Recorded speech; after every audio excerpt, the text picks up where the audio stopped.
ప్రస్తుతం ఏపీలో ఎండలు తీవ్రంగా మండిపోతున్న సమయంలో పొరుగున ఉన్న తమిళనాడు రాష్ట్రం మాత్రం వరుణుడి కరుణను అనుభవిస్తుంది. బంగాళాఖాతంలో ఏర్పడిన ఉపరితల ఆవర్తన ప్రభావం కారణంగా తమిళనాడులోని 18 జిల్లాల్లో భారీ వర్షాలు కురుస్తున్నాయి. చెన్నై సహా ఈ రాష్ట్రంలో వివిధ ప్రాంతాలు ప్రస్తుతం వర్షాలతో నిండిపోయాయి. బంగాళాఖాతంలో ఏర్పడిన ఉపరితల ఆవర్తన ప్రభావమే ఈ అకాల వర్షాలకు దారితీసింది.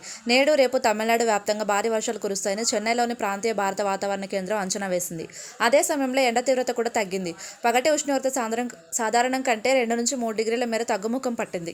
తమిళనాడు రాష్ట్రంలోని 18 జిల్లాల్లో చెప్పుకోదగ్గ స్థాయిలో వర్షాలు కురుస్తున్నాయి. ఈ వర్షాలు బంగాళాఖాతంలో ఏర్పడిన ఉపరితల ఆవర్తన ప్రభావం వల్లే ఏర్పడినవి.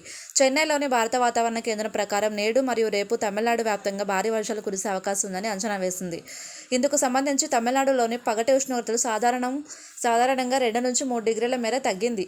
ఈ వర్షాల కారణంగా గరిష్ట ఉష్ణోగ్రత స్వల్పంగా తగ్గింది. పగటి ఉష్ణోగ్రతకు సంబంధించిన వివరాలు ప్రస్తావిస్తే కొన్ని ప్రాంతాల్లో 1 నుంచి 3 డిగ్రీల సెల్సియస్ మేర తగ్గుదల కనిపించింది.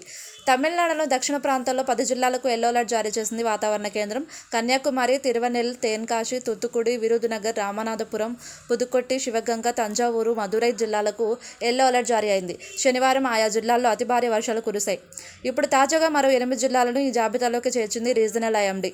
చెన్నై, తిరుచి, ఈరోడ్, సేలం, తిరువారూర్, నాగపట్నం, మైలదురై, దిండుగల్, కోయంబత్తూర్ వంటి జిల్లాల్లో ఓ మోస్తరు నుంచి భారీ వర్షాలు పడే అవకాశం ఉందని తెలిపింది.